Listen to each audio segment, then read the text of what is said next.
လက်ကုတ်ပဲတီးခိုင်းတာအနာမပါဘူးရန်ကုန်တက်လာပြီး LED မမြင်ဘူးတော့တွားကြည့် No I happy ဘာလို့ပြောနေပြောမားတို့ကမပြန်သေးရဗျာအမောင်တော်ထဲမှာပြောင်းနေတဲ့လူကမြင်နေရတယ်ဘာကြောင့်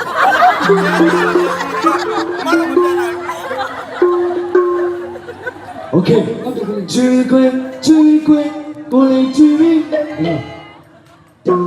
ပညာလည်းမတည့်ဘူး သူများပြောဖို့ဆိုတော့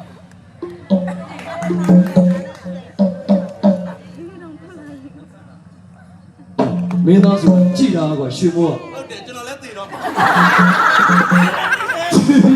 ချွေပြီးကိုလေးချွေပြီးမင်းသမီးစားရရဲ့အားလေလဲတော့ကွာ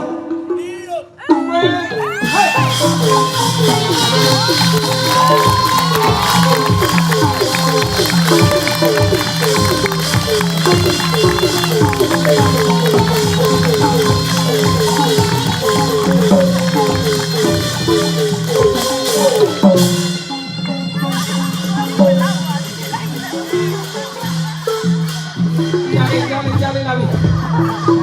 ဟာမတော့ပဲပူးနေပြီမတော့ပဲပူးနေလို့ကြာ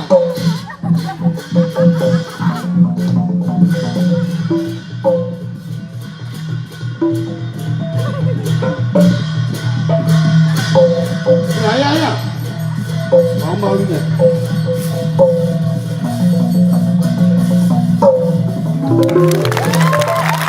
ဒီလေးလိုက်ပါမနာပါလား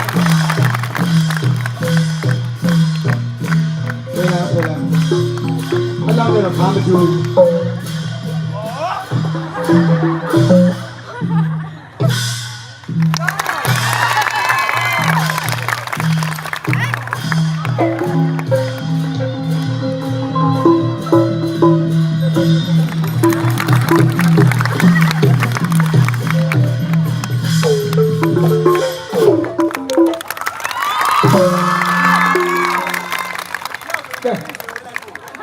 စိတ်ကြိုးပြလို့လက်ရောက်ပြီဗျာ